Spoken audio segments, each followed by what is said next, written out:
Very good afternoon, students. Today is the last session of your second unit.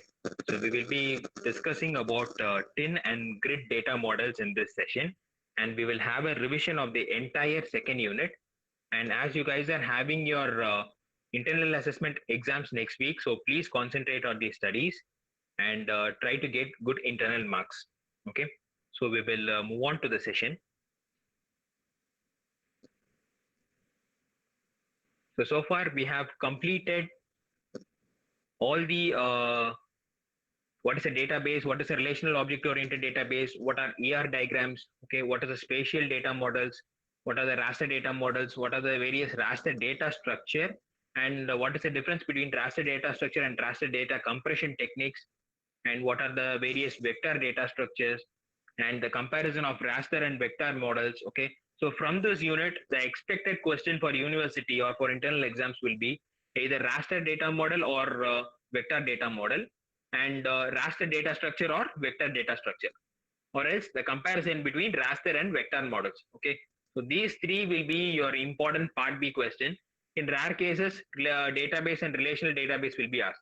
So what I prefer is, what I recommend is, you guys can concentrate on raster data structure, vector data structure, and raster data model and vector data model and comparison of it, which includes raster data compression techniques also separately. Okay, so in today's class what we are going to see is, we are going to see what is a tin model, what is a grid data model, and what are the various OGC standards, and finally what is data quality. Okay, so we will start with a revision first, or after completing the syllabus we will go for a revision. Okay, so this is what can have a quick glance of what we have seen so far.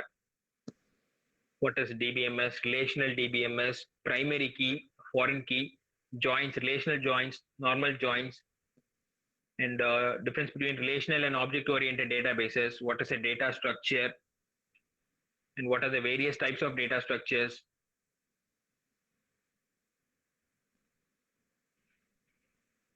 what are the difference between RDBMS and OODBMS, what is an ER diagram, what are the various shapes of an ER diagram, okay, what does each line represents in an ER diagram,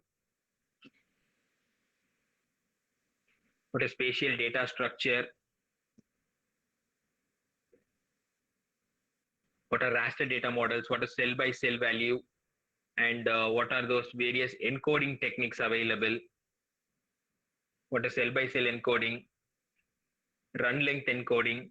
So these are all important questions which you can note it down separately. Quad tree data structure, and then raster data compression techniques, run length, blockchain, block code, quad tree, etc. Wester set, Haar wavelet, and the conversion of vector to raster is called as rasterization, and conversion of raster to vector is called as vectorization. You can expect this in the 2 marks question also. What is topology, very important one, and what is tiger topology, coverage data structure, polygon arc, all these examples we have seen in the last class. Comparison of raster and vector data structures with various qualities and features, data structures, etc. The comparison of raster and vector data models.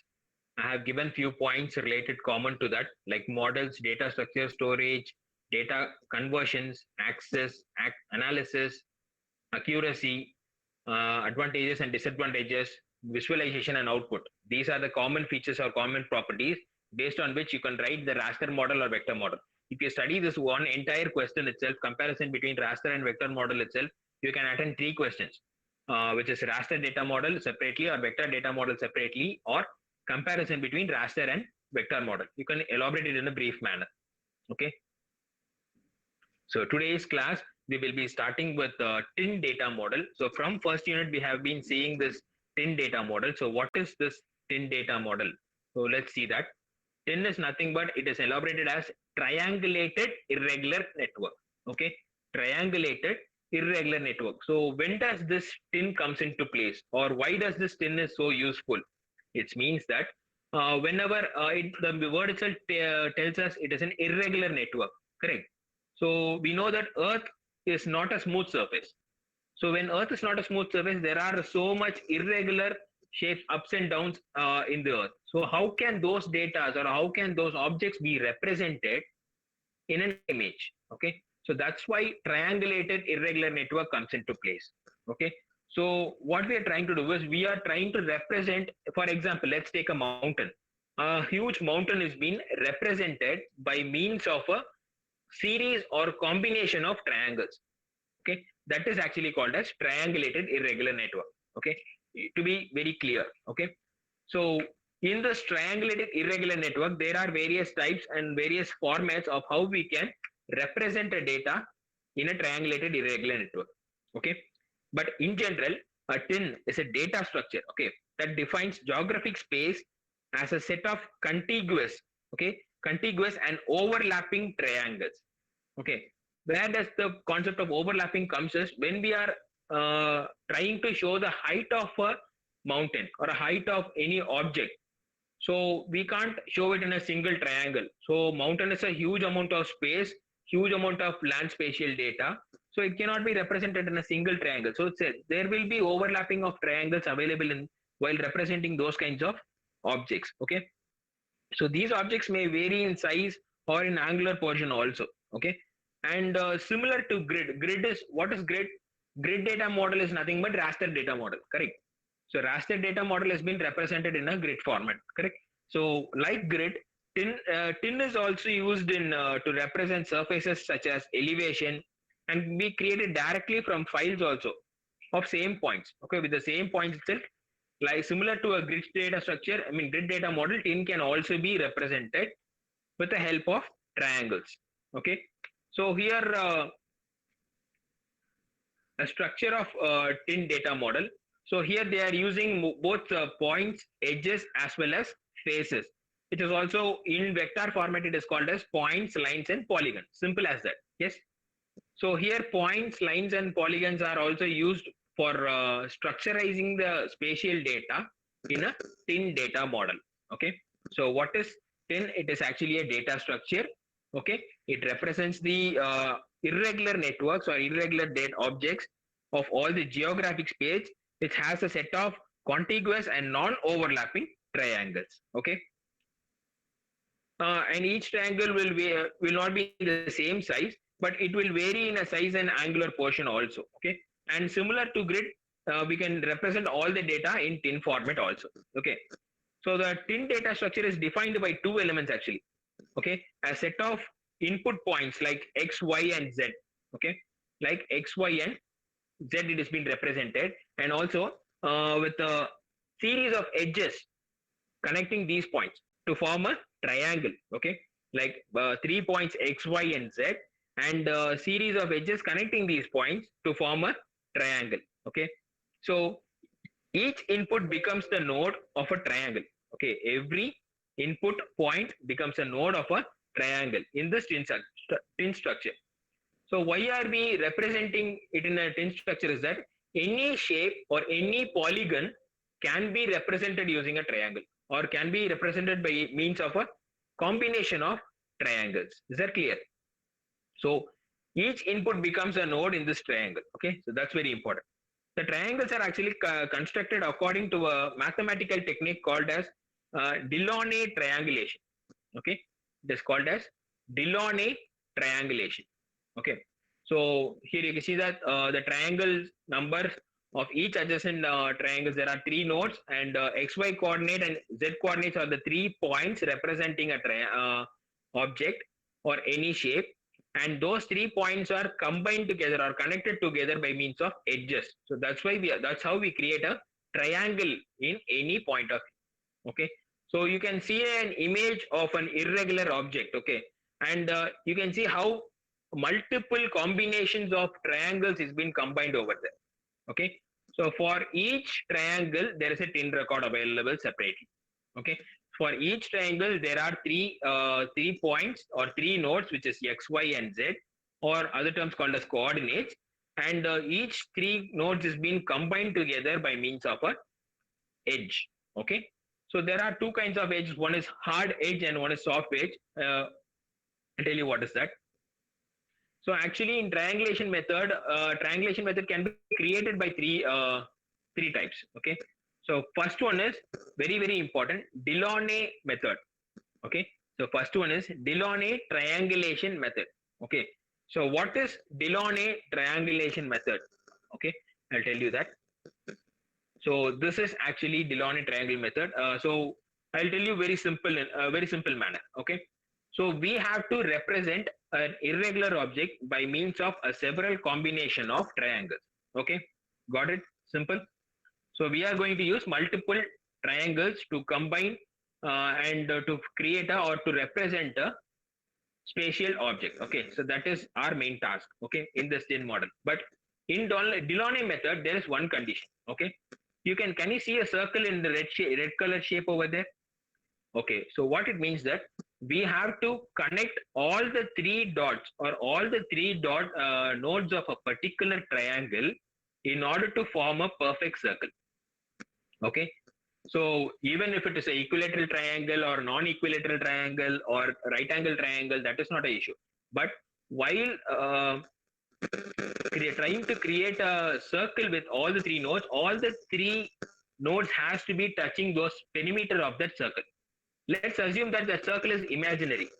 Okay, let's assume that circle is imaginary, but in Delaunay triangulation method, what has to be done is that in the series of or in the combination of several triangles combined together, every individual triangle's nodes x, y, z coordinate. Okay, every individual triangle's nodes should be combined together in order to form a perfect circle.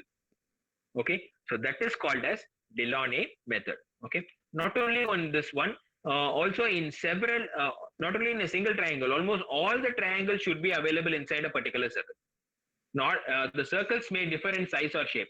I mean, so it may differ in size. Okay, but the main ultimate thing is every triangle has to be given inside a circle, or it has to be drawn in such a way that it fits inside a circle.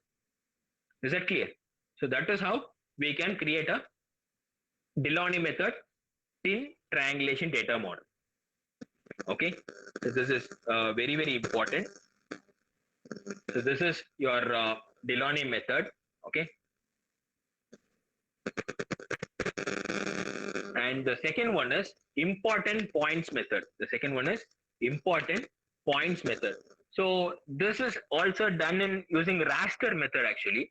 So in raster elevation data, what happens is the entire spatial data is being converted into or represented in a grid format.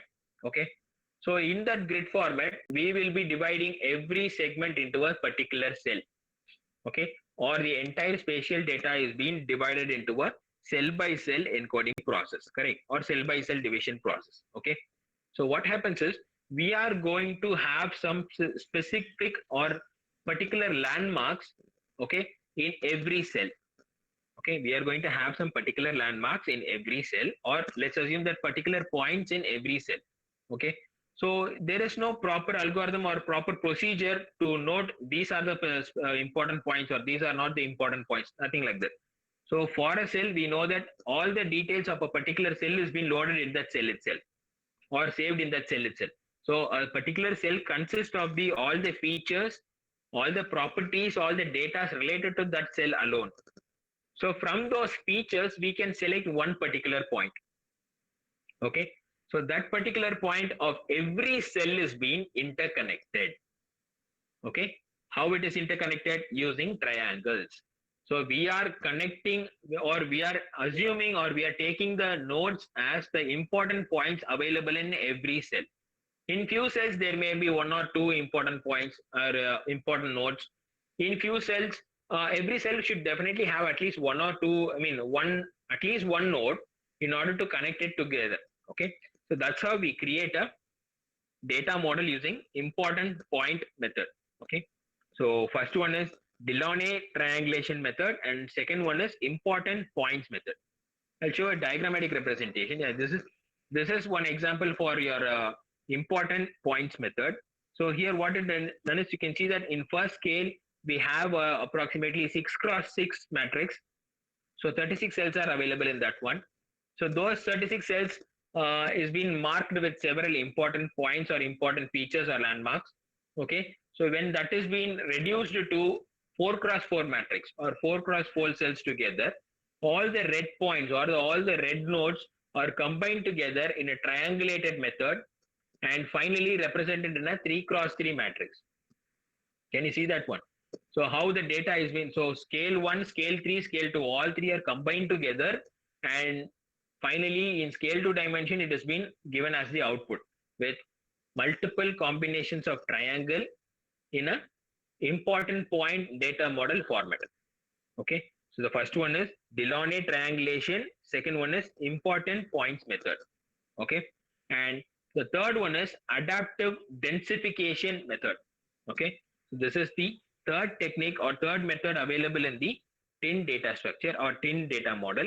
Okay, so adaptive densification method, what is that? So adaptive densification method is actually used to create a tin object, okay, using raster surface data as the input object. Okay, so we are taking the data from raster data format, and those input objects are converted into tin objects. Okay, so that's where we use this adaptive densification technique. Okay, is that clear? Yes.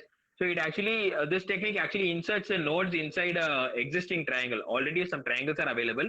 So inside that it will try to insert the new nodes at a location of maximum surface deviation from the plane of the triangle.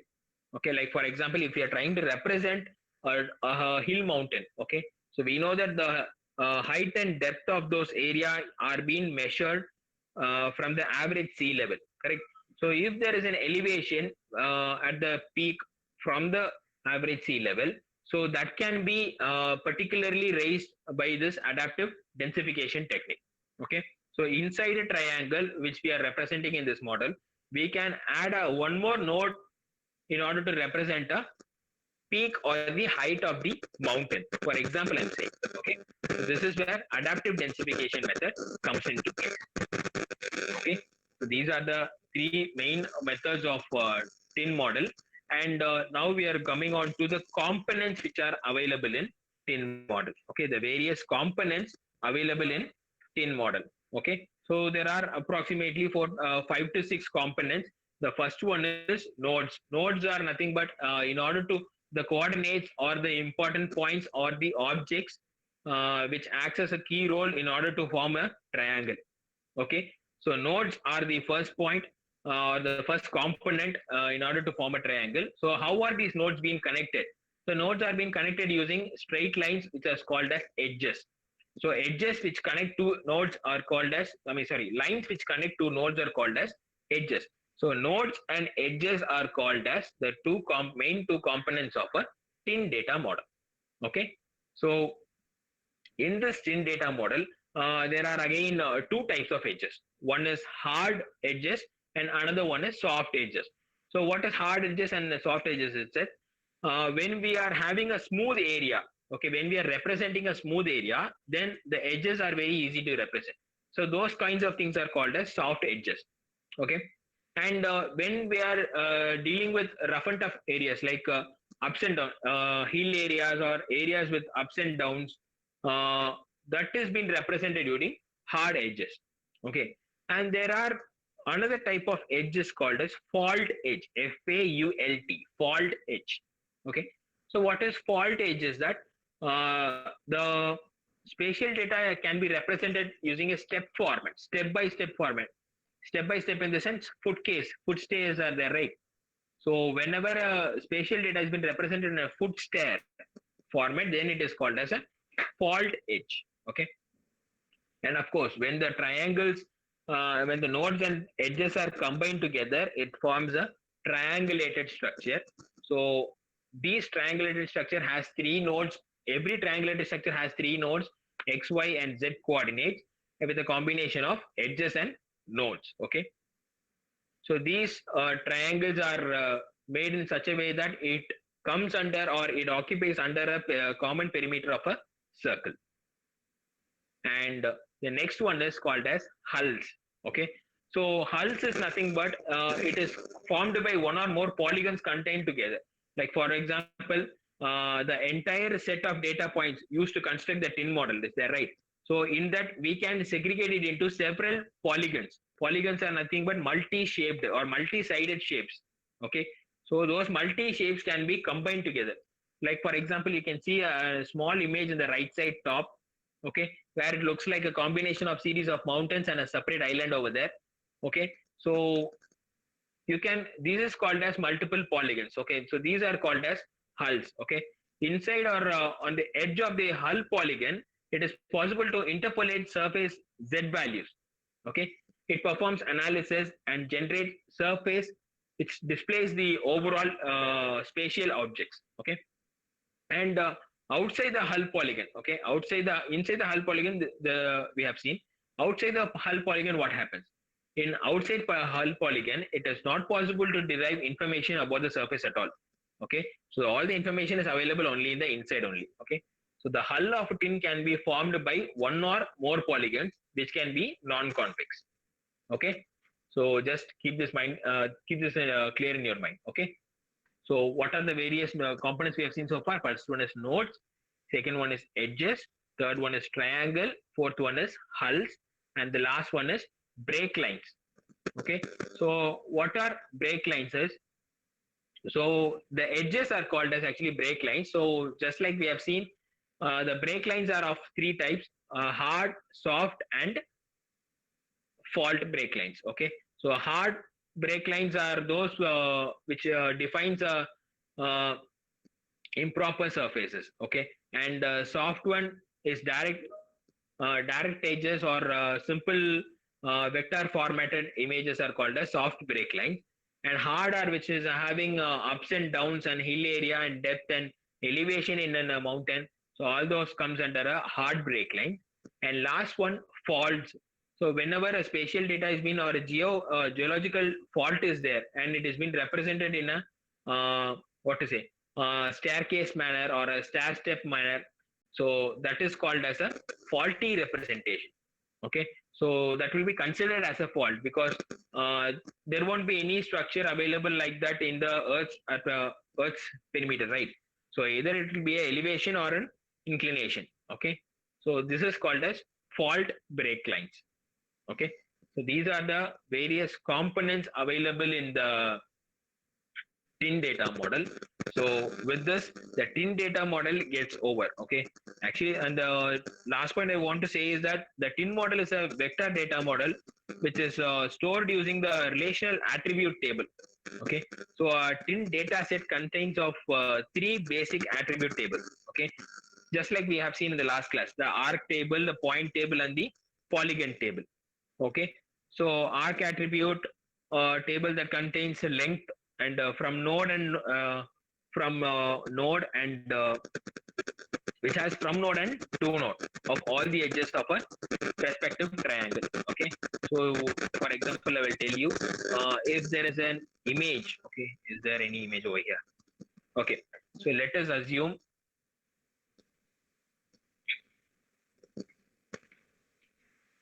Okay, so let us assume this is one image. Okay, so in this image, how many points are there? Like let us consider all the points in the perimeter alone. Let us consider that all the perimeter points and there is a one center point in between. Okay, so all these nodes, all these points will be taken as vertexes. Okay, like A, B, C, D, E, F, G, H, etc. So can you see my mouse pointer? So this, let's assume this is A, B, C, D, E, F, G, H, I, J.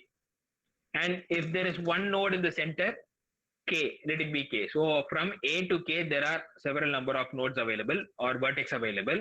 So that has been represented from A to K. And the edges which are connecting, okay, this one. Can you see the mouse pointer? So the edges which are connecting those nodes are called as edges. Okay, the lines which are connecting the two nodes are called as edges. So in line format or in arc format, that is taken as the how it is being represented. That is being represented as from node and to node. Okay, how the arc is being represented using from node and to node. Okay, and the next step, how a single polygon or a single triangle is being represented. a single polygon has been represented by means of a combination of three edges. Anyhow, every polygon shape will be having three edges, right? So what can we do that? So we can consider as edge 1, edge 2 and edge 3. Okay, if we are representing a polygon by means of an edges or combination of edges, we can tell that we can just mention the edge 1, edge 2 and edge 3 alone. Or else if we are mentioning the coordinates, means we can mention the coordinates of x, y, z or the various vertices which will be creating a triangle. Okay, so this is tin model. So if this question is asked, you have to write the three techniques or three methods of a tin model and the various components of a tin model. Okay, so now we are going for a grid format. So in grid format, it is totally similar to a raster data structure only. Okay, so raster data structure is actually a grid data model. Okay, so in this grid data model, there are few formats available. Okay, format in the sense the various options available, we can say like that. Okay, so various option in the sense what happens when there is data in the grid, or what happens when there is no data in the grid, what is a stack representation. So those kinds of format can be taken into consideration in this grid format. And what is ESRI? ESRI is nothing but ESRI is the name of a company. Okay, so when that company has invented these techniques, it is called, they initiated these techniques. So or it has been given as a standard, universal standard. So it has been given by that company. So they are calling it as ESRI grid formats. Okay, so in ESRI grid formats, there are four components or four formats. One is data ESRI data structure, sorry, grid data structure, grid data storage, stack, and no data in the grid. Okay, so the last option, when there is no data available in a grid, how will it be represented, or how the spatial data will be represented? That is called as no data in a grid. Grid data structure is a any kind of data structure or any raster or vector data structure being formatted using this grid technique. Mostly raster data structure, obviously. Okay, and grid data storage, using relational or object oriented database management system in order to store the grid data techniques. Okay, and stack technique is that using a last in first out method in order to input on the removal of those any kind of data. Okay, so this is actually an example of a grid data structure, to be precise. So the overall spatial data is being segregated into several cells or several matrix method, multi-array method of cells. Okay, so here you can see that A, B, C, D, from A to L, we are segregating 12, so segregating into 12 segments. Okay, and what happens is every cell is being further divided into subcells. Okay, so we are taking F as a single cell, and that entire F cell is being subdivided into multiple cell structured alignments. Okay, so this is actually grid data structure. The overall data, spatial data is being represented in image format, and that spatial data is being uh, segregated in grid format, and in that grid format, every particular cell is being represented in subgrid format, and in that subgrid format every cell has been taken into consideration, and that has been divided into subgrid format. So this can continue until we reach the unit scale of that map. Unit scale in the sense we would have in previous units we have seen, while representing a data in formal method or in informal method. Okay, in map projections we have seen formal map and informal map. In formal method we would have put a point called a scale. So where 1 kilometer is equal to 1 millimeter in this map, or 1 kilometer is equal to 1 centimeter in this map. Okay, so that is that the point we have seen, right? So similar to that, we are subdividing the individual cells into subgrid formats. Okay.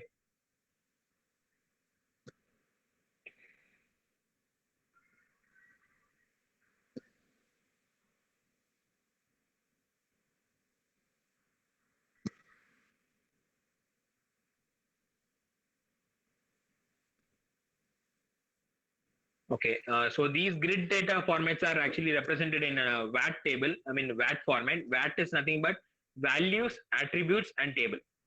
Okay, so VAT is nothing but values, attribute, and table. So how it is being represented is let's assume this green color image or partially green colored image is a spatial represented data, okay, or it is representing some spatial data. So here we are trying to segregate it in a grid format and analyzing it with a tabular column format or in a VAT structure.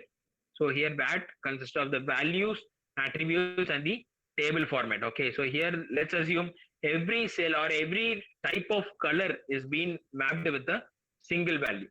Okay, so all the yellow colors are given as 1. Okay, all the cream colors are given as 2. Okay, sorry, all the any kind of all the blue color is actually 1.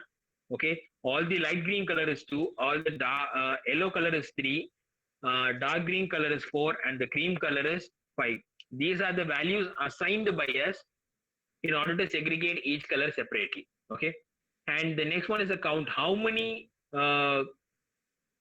cells are having that particular value? Like for example, that blue area, it has been well known in universal standards that blue indicates the water availability. So it means that the blue, there are 11 cells available, and those 11 cells indicates that the soil is having water above it, and there is nothing can be done as water is available over there. So it suits for nothing. So it suits for 0. Okay, and then next one, in value number 2 there are green areas, so light green area, so there are totally 15 cells available there, and that soil has high contents of iodine. Okay, ID3. So it contains high components of iodine, so that suits for one particular object. Okay, and then this is how the analysis is being taken in a grid data format. Okay, then the third one is yellow color. So it stands for it is having content of soil contents is highly having silicon. Okay, it is having silicon, and similar to that, so that silicon can be suited for any 3 kind of objects. And the fourth one again, it has dark green color. Both are green family. Green means it is also having some content of iodine but in a different concentration. Okay, so likewise they are segregating the given spatial data using a grid format. Okay, and it has been represented and analyzed using a VAT format. Okay, and this consists of the total sizes and values which can be stored in every grid format, the values and other information. Okay, then moving on to a grid data structure. So grid data structure is very similar to a raster data structure. All the blocks, all the selected areas or the available areas is being represented in using a block method or a chain method, etc. So here also you can take up the same process like cell by cell encoding, run length encoding, block encoding, chain encoding, quad tree data structure. So everything comes under this data structure also. So if you have studied the raster data structure properly, or if you have gone through those data structures properly, grid data structure is mostly similar to that raster data structure. Okay.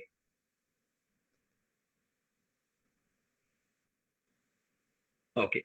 So here, this is the next one. So in this grid data structure, it has been divided into subcomponents. Okay, either it has been segregated into the types of objects available or the types of material or the minerals available.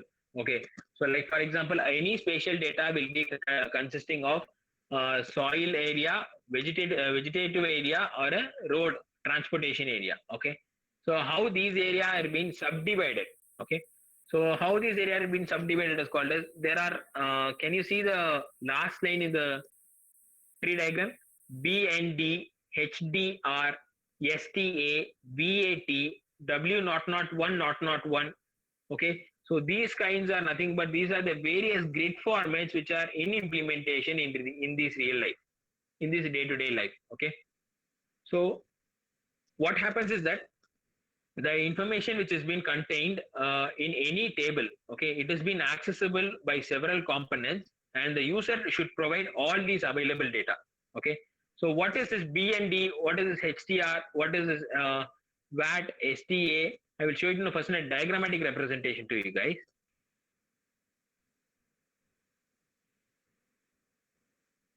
Yeah. Okay, so can you this is actually a OGC standard available for you. Okay, so this is actually a OGC standard. So in this OGC, I will tell you what is OGC standard later. Okay, OGC is nothing but Open Geospatial Consortium. Okay, OGC stands for Open Geospatial Consortium, which is the next topic. So in that next topic, we will be having the several components of these grid and tin models. Okay, so can you see those green highlighted areas? Okay, so these things comes under from those uh, grid data formats. Okay, so here every data like BND, HRA, STA consists of a different application process which will be involved in a grid data structure. Okay, so for example, this is BND. BND actually stands for boundary. Okay, so all the boundary contain the information available in the grid will be having in this table. Okay, so of course every cell is being represented in a rectangular or in a square format. So all the boundaries of a grid are stored in this data. Okay. So it is also stored in a double precision mode. Double precision is first I will tell you what is a precision. Precision is a difference of the accurate value and the value which we have obtained. Okay. Like for example, uh, everybody knows what is archery, right? Archery is an Olympic sport, right? So it will be having a circular disc at the destination. We have to aim the arrow over there, and we have to focus on the center of the circle, and then we have to pull our archery, right? So when that archery or when that arrow hits the center point, then that is called as completeness or accuracy. Okay, when the arrow hits the center point in the archery mode, it is called as completeness or accuracy. Okay, so if it is not hitting the center point and it has moved across from the center, then there is a difference between the accurate center point and the one we have hit, right? So that is called as precision. Okay, that is called as precision. Okay, so similarly there are several types of tables available. The next one is like a HDR. HDR is nothing but it is a binary file where the data has been stored in a binary format. The file includes the various data like the size of the cell, what type of grid it is, either it is an integer grid or a floating point, what are the various compression technique which has been used. So those kinds of data has been having in this HDR file. Okay, then the next one is STA table. STA table is nothing but a statistical data table. Okay, so this statistical data table has a comparison of several attributes combined together and having several attribute values combined together. Okay, in order to make a comparison or in order to make a proper clarification or confirmation, we are using this STA table. Okay, so STA table is nothing but a statistical table where we are analyzing the multiple attribute data together and coming into a proper conclusion. Okay. And next one is VAT table. VAT table, we have just seen an example, value attribute table.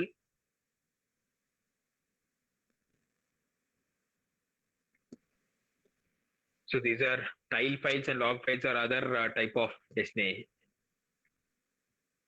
Storage limitations. Okay, so what are the limitations which are having in storage actually?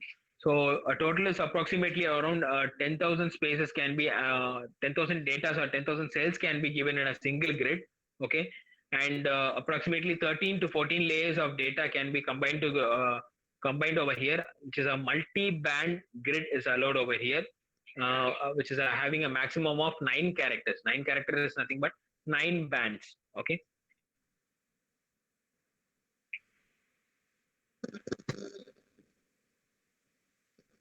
Next one is a stack format. What is a stack? Stack is so far what we have known is stack is a data structure which follows first in last out technique. Correct. So here a stack actually consists of a combination of several bands together or several overlapping grid layers together. Okay. So here it is being taken into consideration that it has a set of layer which each layer corresponding to a separate grid in individual. Okay, and that separate grid has an information about or has a collective information of all the cells combined together. Like for example, let us assume that the first one, the layer 1 in that given image, okay, it consists of all the dried leaves data or the all the industrial data, something like that in grid mode. So next one, green is all the vegetative part, and blue is all water available parts, and red is some. Let's assume it is in residence place, okay, like housing board or something like that. So all these are given in a separate stack model, okay. So all these data are being segregated into several bands and data types together, okay.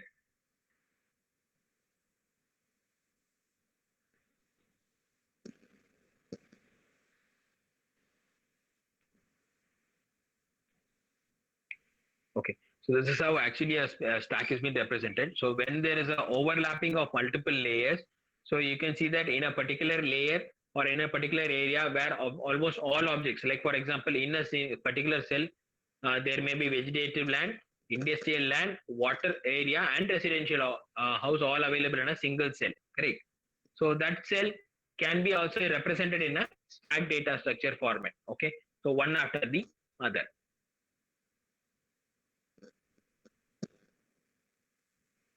So when there is no data available in the grid, it is actually, as usual, it is being represented by 0. And when there is data represented, it can be represented in either using a binary number 1, or it can be used as a series of number by differentiating the colors available in the grid format. So if there are multiple colors available, you can have the values as 0 for nothing or no data, 1 for yellow color, 2 for green color, 3 for red color, etc. like that. But when there is no data available in the grid, the entire grid will be having the value as 0. Okay. So this is grid data format. So not much content available in your textbook. So I will send you these PPTs and class notes will be uploaded in your RMKEC website itself. So you can use this PPT as a first priority in order to prepare for your university exam. And the second priority will be your the common notes which will be circulated to you. Okay. So using these PPTs and hard soft copy notes, kindly prepare well for your assessment exams. Okay. So after this TIN model and grid data model, the next topic or the last topic which we are going to see is called as OGC standards. Okay. So OGC is nothing but listen carefully, Open Geospatial Consortium. Okay. Open Geospatial Consortium. So Open Geospatial Consortium is an international, okay, but it is not. It is an international. I mean, it is an international term, but it is for a not. It is not for profit organization. Okay, it has been focused on developing and defining the standards. Okay, standard in the sense universal common standard which everybody can implement in their unique manner or a common manner. Okay, so it is not for profit organization. It is committed to making quality open standards for global geospatial community. Okay, it is actually committed to create some common universal standards for the global geospatial community. Is that clear? Yes. Similar to the datum concept which we have seen, the alignment of latitude and longitude in a universal method, right? Similar to that, here Open Geospatial Consortium is a universal or a common standard for the entire universe. Okay. So what these standards are made for? Okay, actually these standards are made through a consequence process. Okay, it is a combination of several processes and are freely available for anyone to use to improve sharing of the world's geospatial data. Because we may know some data in nearby our area, but someone from some far place doesn't have any idea about this locality, right? So but he may have some data or geospatial data to that his own place. So what happens is this OGC standard is being given as an open source where everybody can contribute their inputs. Okay, and this what does these OGC actually provide to us? Okay, OGC provides our like for example, OGC provides open standard specification with the aim of facilitate and encourage the use of this standards when organizations develop their own geospatial software. Okay, so whenever any company or creating their own geospatial software that has been created by means of these common OGC standards. So it should satisfy these OGC standards. Okay. So we will see the what are the various OGC standards also available. Okay. And how does these web services actually work? Okay. Have you ever thought of that? How does these standards work, or how does these web services work? Actually, fully operatable web service requires a service itself. Okay. It requires a service itself. Okay. Also, it needs a server, it needs a client, and the internet also. Okay. The client can be an application which will be used in the web service itself, like for example, an internet browser, using an internet browser, and the server is wherever the data and the information is being stored. Like for example, if you are searching for a particular gist data, okay, so it will not be available in any other random computers or in PlayStations and or computers which is having information about PlayStation. So this will be stored in a particular computer which is having all the gist data combined together. So what it looks like, we are getting the data from a single computer using Google, but the actual truth is that there are lakhs and millions of clouds and computers, desktops combined together, and from which the data is being received for us. Okay, and there are two types of services available. One is client service, and another one is web service. Okay, so that is all understood. And what are the benefits of OGC, if you ask, means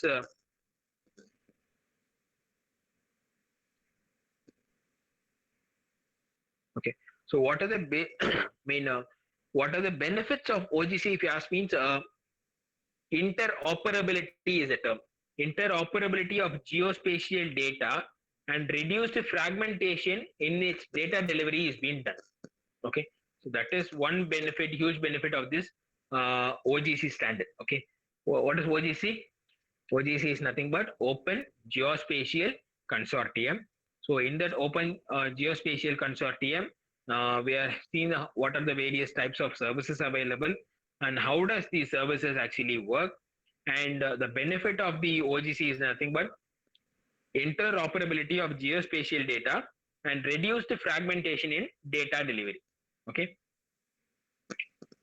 and consensus-based approaches will also be done, where participation of any organization from the public sector or the private sector or the from academic sector, for example, or even from research sector, when developing standards, they assures the interest or the needs to be the needs of the geospatial community which are considered.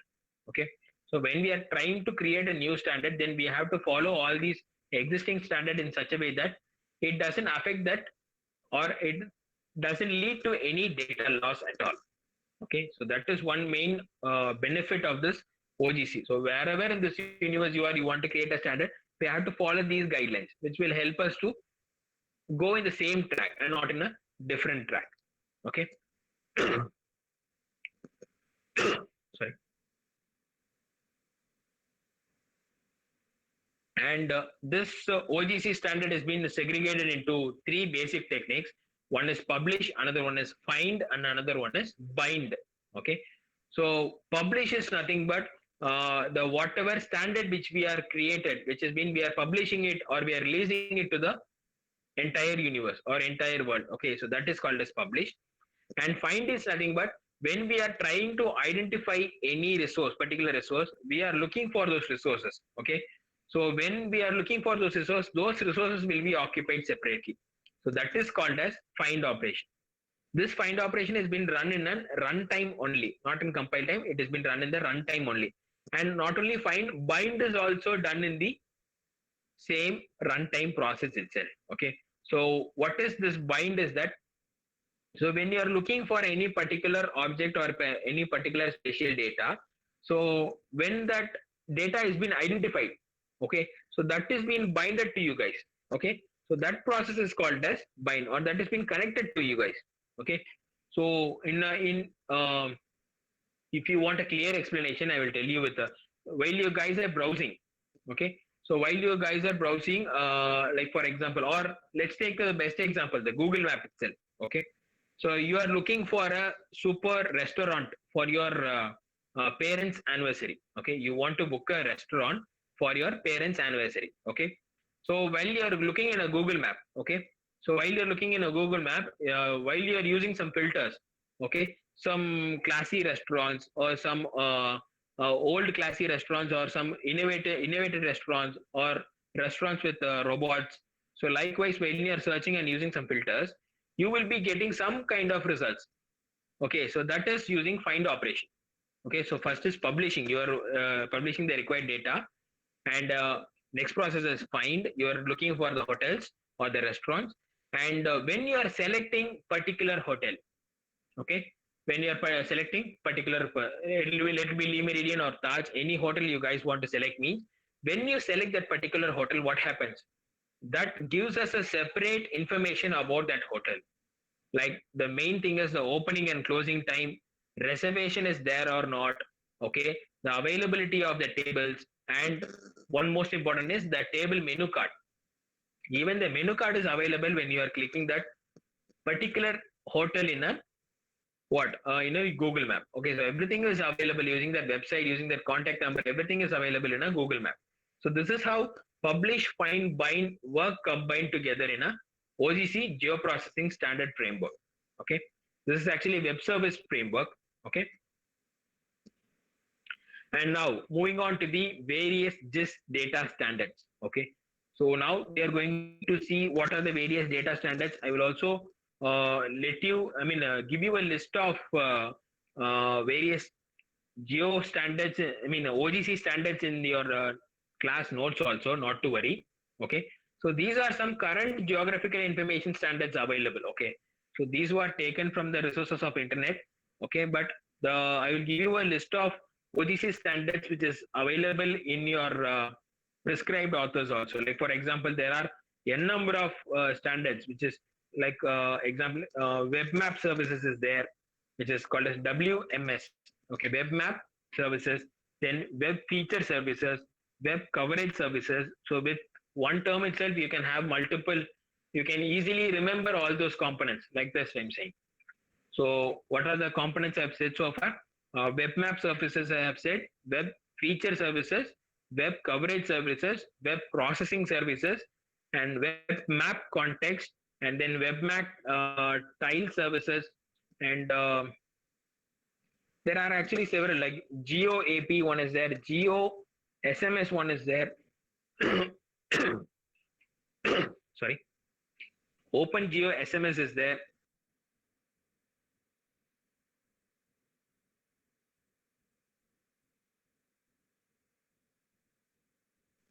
Open Geo SMS is also one of the very important OGC standard actually. And there are also geography markup language like GML, and another one is an extended version of XML is there, KML. So KML is there, geography markup language GML is there, and then sensor model language sensor ML is there. It is not SML, it is sensor ML. Okay, so these are the various OGC standards available in the real time actually. Okay, it has been implemented in several things. Okay, and each UGC standard has a particular attribute and particular feature. Okay, you can go through those features, and yeah, this is what I was saying, geography markup language GML. Okay, so here the standard is an encoding standard similar to an XML. Okay, it is a XML. What is XML? XML is extensible markup language. Okay, so this is an encoding standard similar to an XML, but it is used for the description and the representation of vector concepts like points, lines, and polygons, which is to be made into a specific geographic feature. Okay, so what does geography markup language do? It is actually an encoding standard which is similar to an XML. Okay, XML is extensible markup language, and it is used for the description and representation of points, lines, and polygons, which is to be made into a specified geographic feature. Okay, for example, lines could be represented as roads, points could be represented as any landmark or any particular building, and polygon could be represented as a specific area combined together. Okay, And this is geography layer. And the last concept in our today's or in second unit is data quality. Okay. So these are some advantages of GML, which is internet friendly. Very internet friendly means it is the user interface is very easy and it is user friendly actually. Okay. And the last one is data quality. The name itself describes the meaning for it. Okay. So here the data quality represents the quality of the data. Of course, the first thing is the data should be precise, proper, and it should not be damaged. Okay. So data quality is actually the degree of data excellency. Okay.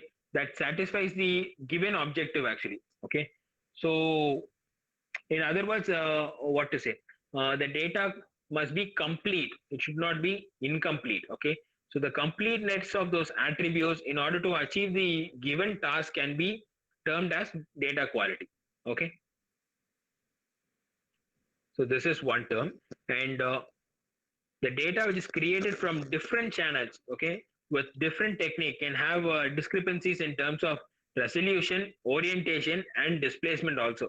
So that also has to be managed in order to deliver the data properly. Okay.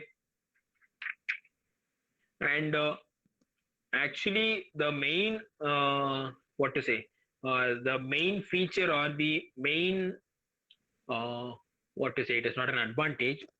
Um, the main special feature, okay, the main special feature of a GIS or the reliability of a GIS depends upon this data quality only. Okay. So data quality, how can we ensure this data quality? Okay. Uh, we can actually data quality, it acts as a pillar in any GIS implementation, correct? So what is GIS without data quality? If the data is not proper, or if the data is not accurate, or if the data is not complete, then what is the use of using a GIS? There is no use at all, correct?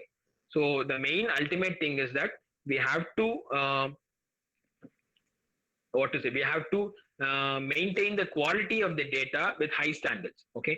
So there are few attributes or few features which we can consider for the quality of the data. Okay. Like the accuracy, the quality. Okay. In accuracy itself there are several types like positional accuracy, attribute accuracy, etc. And logical consistency, the completeness of the data, everything can come under this data quality. Okay. So we will see that. Yeah. So in data quality, we can actually have these main four components: the completeness, the precision, the accuracy, and the consistency. Okay. The first we will go on to the completeness. Okay. So completeness is that there is no incomplete data, which means that there should not be any data loss or there should not be any overlapping data. Okay. Or even if there is an overlapping of data, this should not affect the quality or the content of the data. Okay. There should not be multiple data available for a single geospatial data, or authentic data should be available. So all these things comes under the data completeness process of a data quality. Okay. So this is one thing. And this is comes under the completeness. Okay. Actually the final quality component. Okay. The final quality component involves a statement about the completeness of the data set. And this actually includes the consideration of all the topological concept we have seen, right? When the topology is not being used, like some holes in the data or unclassified areas, or which is some areas are not being mentioned properly, some areas are being skipped, or like that. So that is called as incomplete data. Okay. And any compilation procedures that may have caused data to be eliminated also will has to be taken into consideration over here. Okay. And in this case, like with which geographic data we are going to implement this. Okay. So that is also one key point available. So in GIS, what kind of geographic data we are going to use in order to get the maximum data completeness. Okay. Or to get the maximum complete data. So that is also been measured in a, I mean, not measured in the sense that is also been taken into consideration using a scale and all. Okay. And even though you are using several data sets, okay, it may not have a specific scale, okay. So one data set may have a separate scale like 1 kilometer is equal to 1 millimeter. Another data set may have like 1 kilometer is equal to 1 centimeter, likewise, okay. So when the specific scale, once it is loaded into the GIST database, it was produced with levels of accuracy and resolution, okay. So what happens when we are loading with those accuracy and resolution, that actually makes it to uh, that actually makes it more appropriate for the user, okay, to only to use at a certain specific scale alone, okay. And in combination with data of any particular scale is also combined together, okay. So this is the completeness of the data quality. And the next one is data precision. Okay, like data precision, which I have told, I will show you an image. Just a second. Yeah, the difference between accuracy and precision. Okay, so the center point in this arrow game. Okay, let's assume that it is an arrow game, and the center point is our destination or our target. Okay, so when we reach our exact target, then it is called as an accuracy. Okay, then it is called as an accuracy. Okay, so when we are missing the target by a slight margin, okay, the red arrows or the orange arrows, okay, so when we are missing the target by a slight margin, so that difference is called as precision. Okay, so in while considering huge data sets, if the precision is plus or minus 5, then it is okay. But when it is increased with a more number of gaps or more number of peaks, then there is a incomplete data. Okay, so this is precision. I'm going back. So that is data precision, and that is also similar to data accuracy. Just now we have discussed. And last one is data. Excuse me.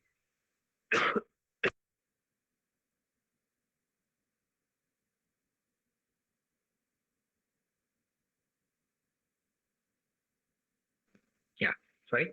And the data consistency. The data consistency is there should not be any data loss available in that spatial data as well as in the database management system also.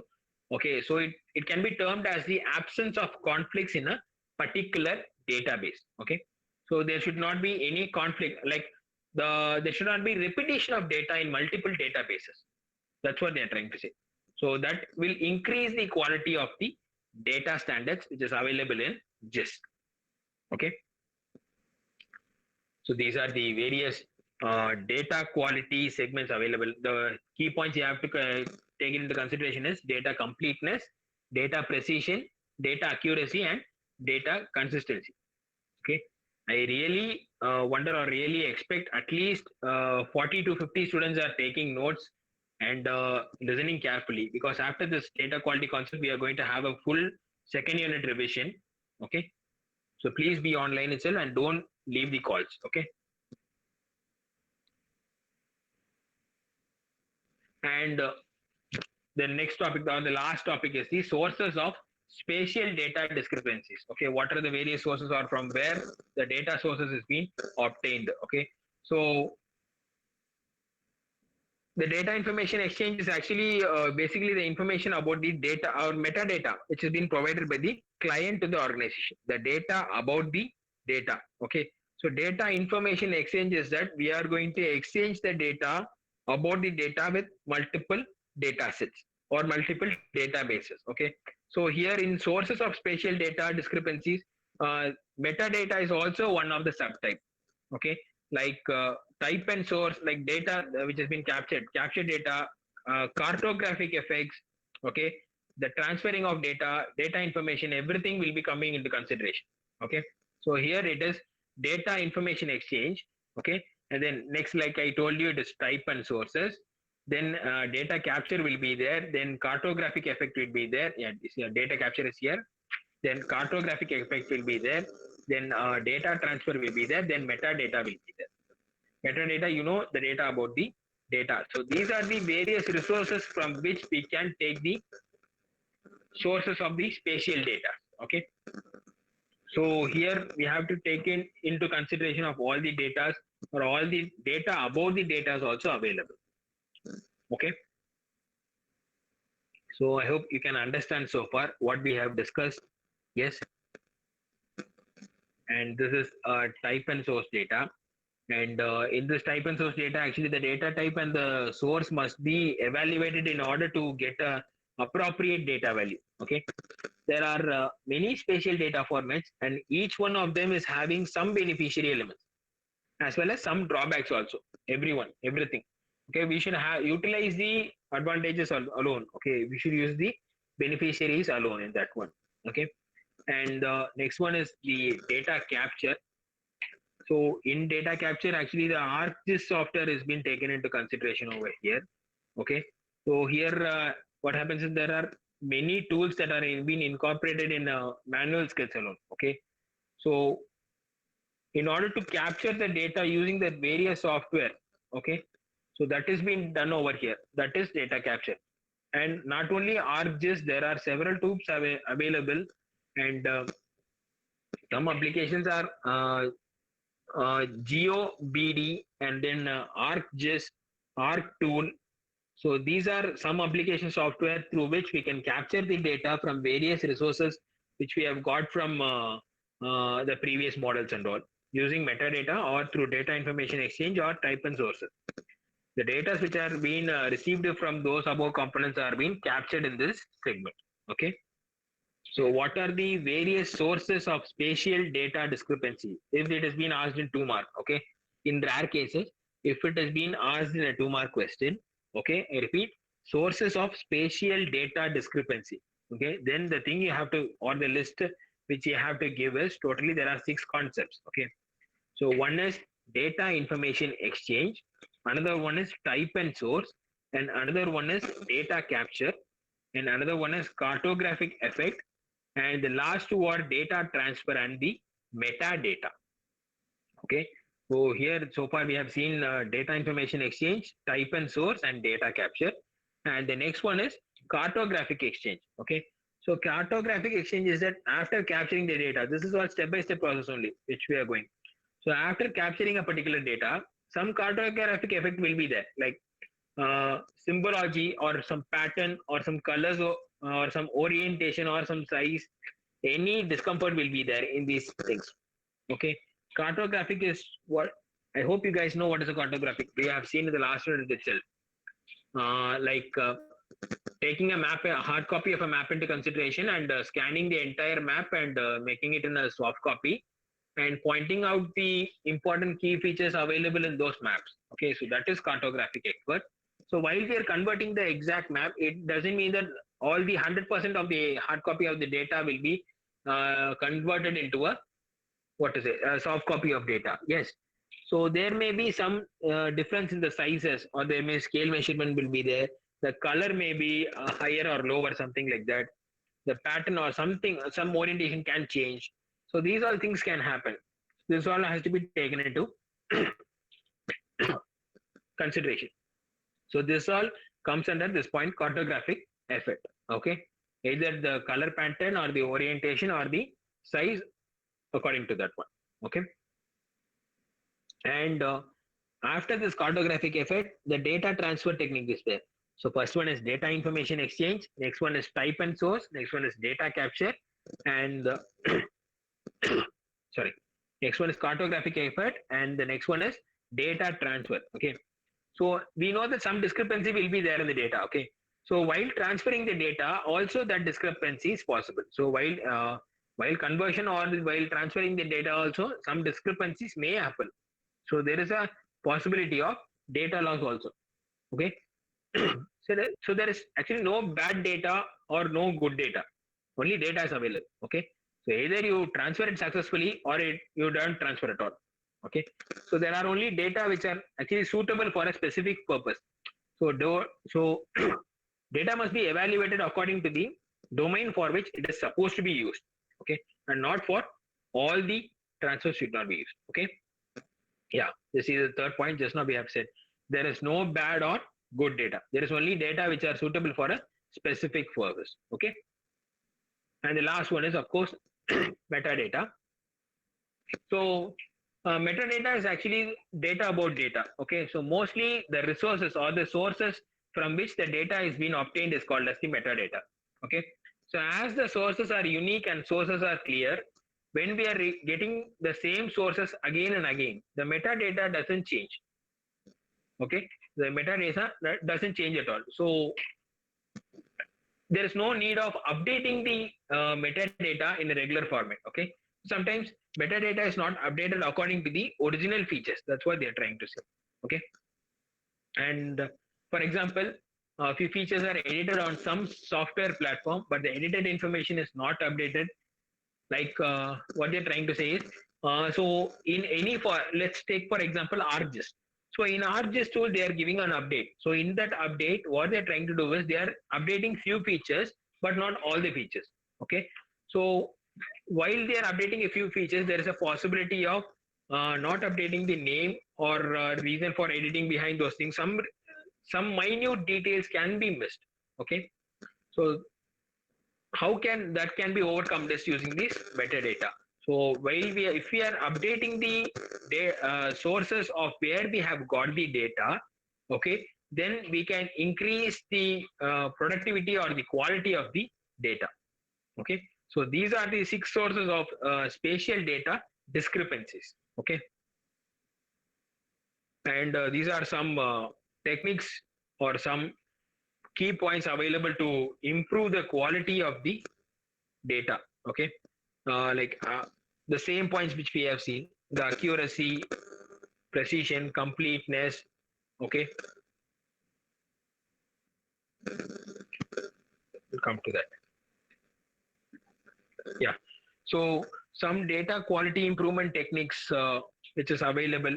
Okay, so there all resources should not be taken into consideration. Instead, we have to take an analysis of all the resources, and a relevant resource has to be taken into consideration. Like for example, when a same kind of data is being obtained from multiple resources, we have to pick up the best relevant resource.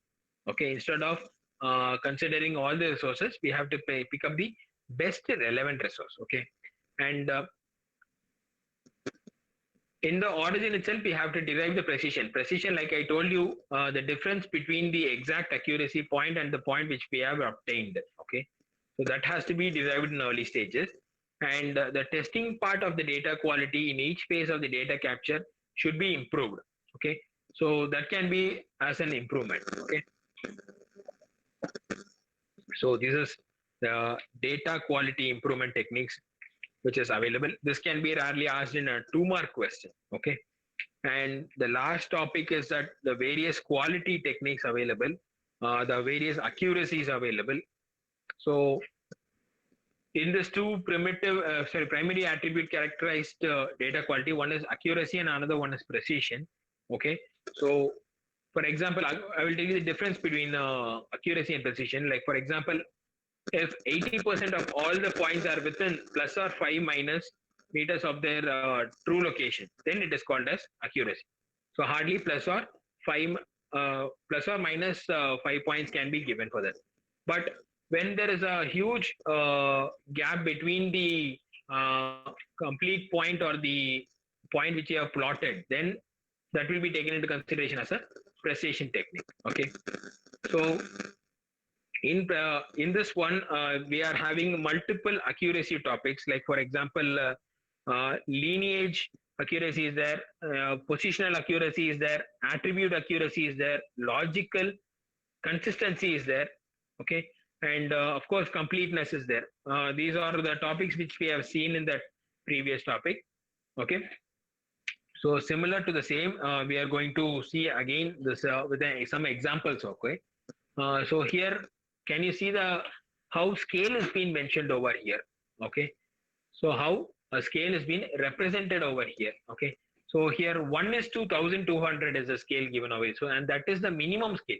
So when are these taken into consideration? When we are comparing a what to say, a very huge amount of data or a huge landscape of data, then these kind of scales is being taken into consideration. Okay, is that clear? and that scale, when it has been converted into an engineering scale, how it looks like, and when it has been taken into feed consideration, how it looks like. And this is the difference between the accuracy and the positional standard. Okay, so our accuracy is that when we are having a plus or minus 3.33 feet, then that is taken into consideration as accuracy.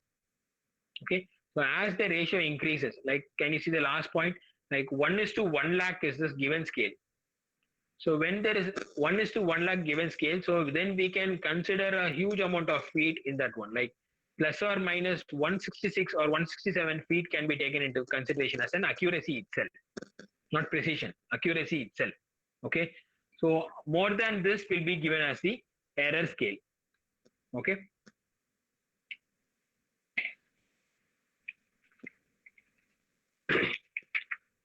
so this is with accuracy standards. And error is, can you see the overlapping of data, which this is called as an error, or this is called as a potential digitization error. So when the actual scale is not being implemented, or when the accuracy is not maintained properly, so this is called, this tends to create a digitization error. Okay,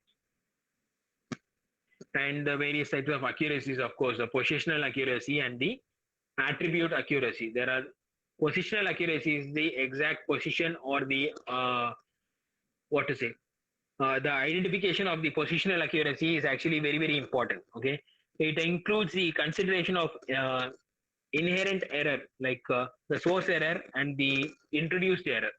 Okay, so these are taken into consideration using this positional accuracy. Okay, so here, for example, a wetland is being taken. So here, actually, the entire area is a lake.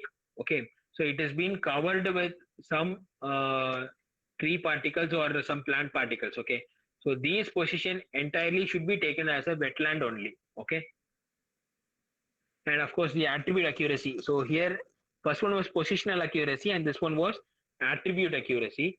So in attribute accuracy, the consideration of the accuracy of attribute also helps. Okay, in order to define the quality of the data. Okay, and this quality component concerns the identification of the reliability or level of purity in a data set. Okay, so that is actually attribute accuracy. Okay,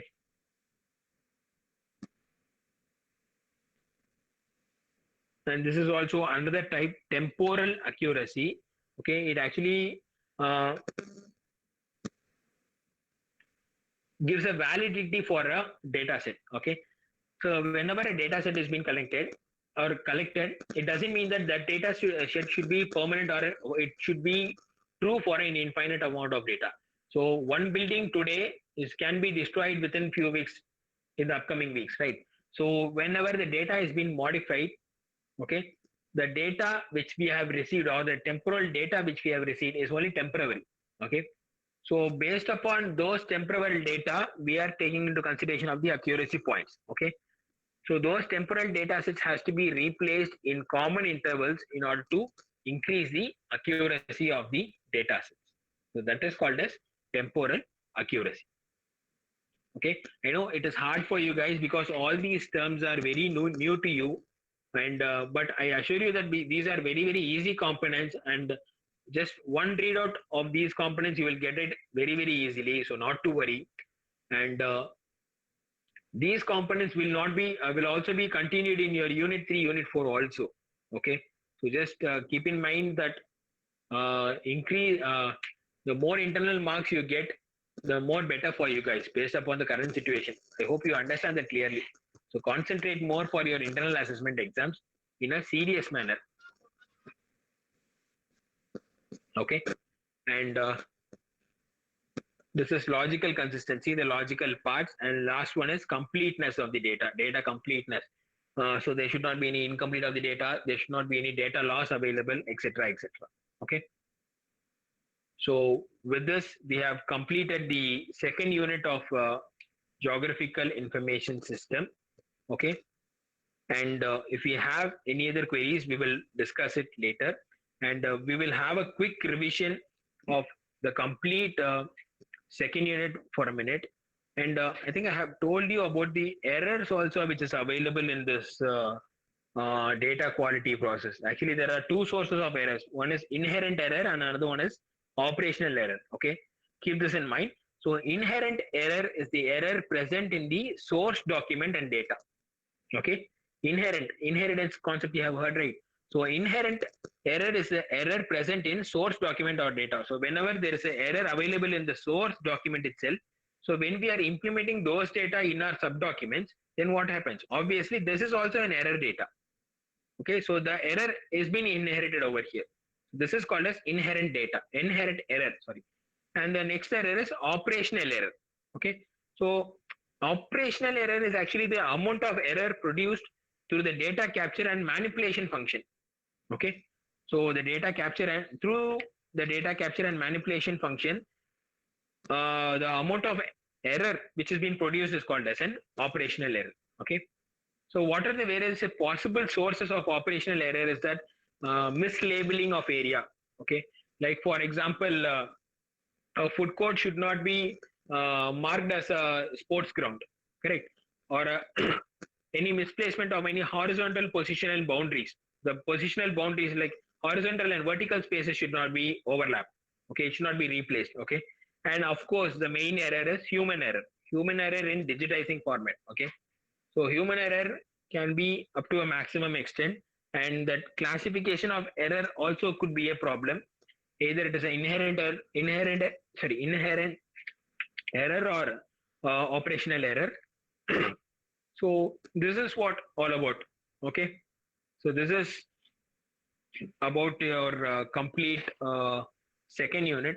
Okay, so in second unit we have seen what is actually a database structure, what are the various data structure models available, yes, and what are, just recall with me, what are the various, actually what is a database in GIS, how a database has been represented, and what is a primary key, what is a foreign key.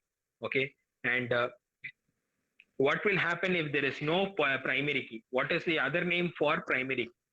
Okay, there's a concept called as composite key, where there is no primary key, we can take into consideration what is primary key. It is a unique key. So whenever there is no unique key, we can take two ununique keys. Okay, like that is called as composite key. Okay, so that is one technique. And what are the various database management systems available, and why we are taking relational database management system into consideration. Okay, so that's because multiple databases being combined together and mapped together in order to get a proper better quality of data. Okay, and then what is object oriented data, and how is object oriented database management system better than relational database management system? Only in one particular way it is very efficient, which is in object oriented database management system, it is easy for us to develop the code, whereas in relational database management system, it is not that easy to develop a code when we are comparing with other over DBMS. Okay, and then next one is ER diagrams.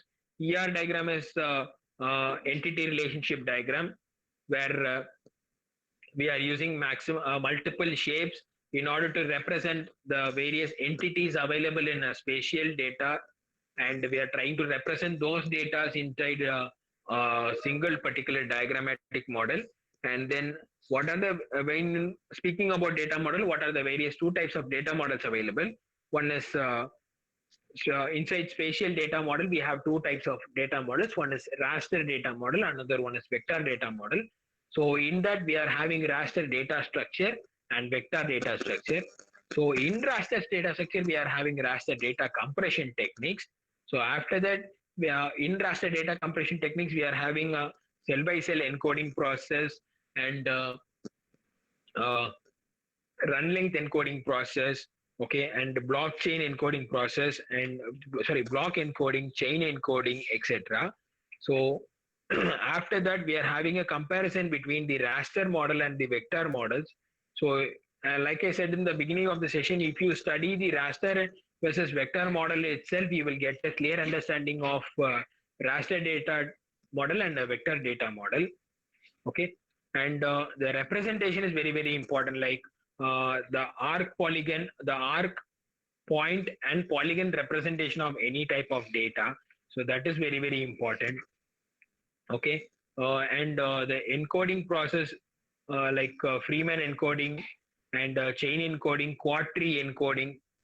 Okay. So these are very repeatedly asked question in both CSC GIS paper as well as civil department GIS paper. Okay.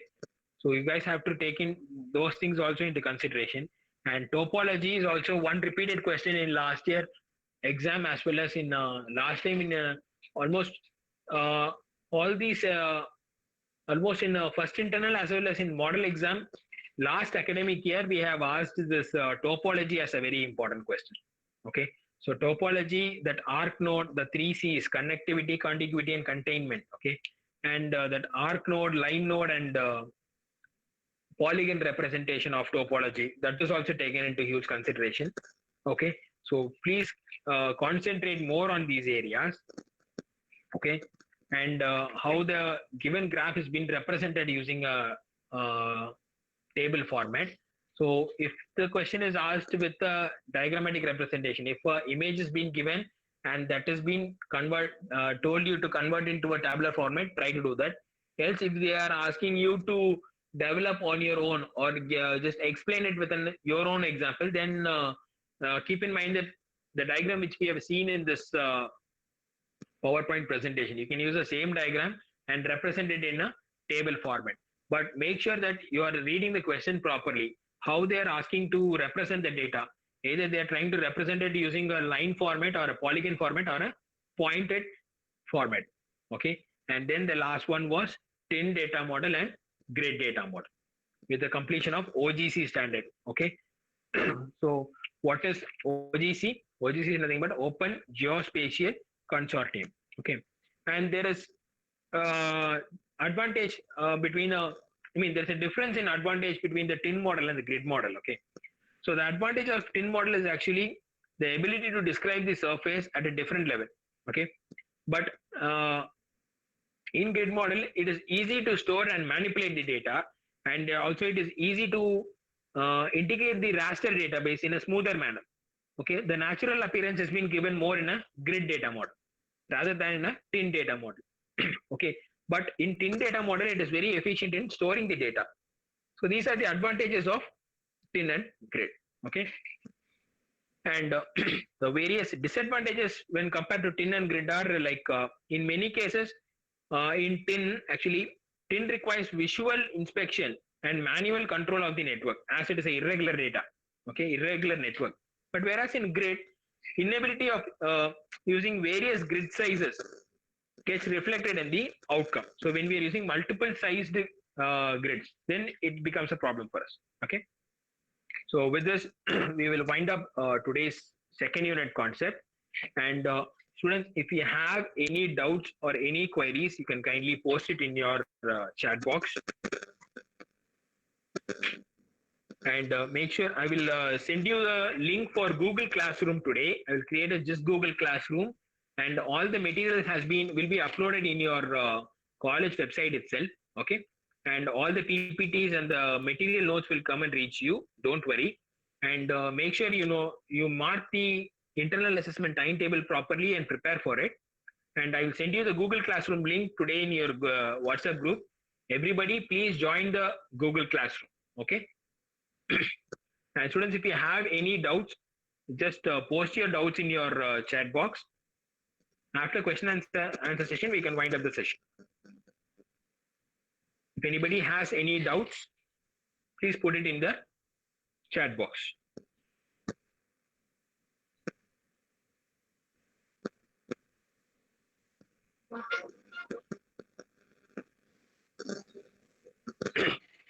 Okay. So if nobody is having any doubts, all the best for students for your internal assessment exams. It's coming next week. So be prepared well, and please don't take it easy on GIS. Prepare well and don't think it is very easy to score mark in GIS. So expected outcome should be there. Okay. So all the very best for your internal exams, and we will wind up the session right now. Thank you, students. You can now leave the session.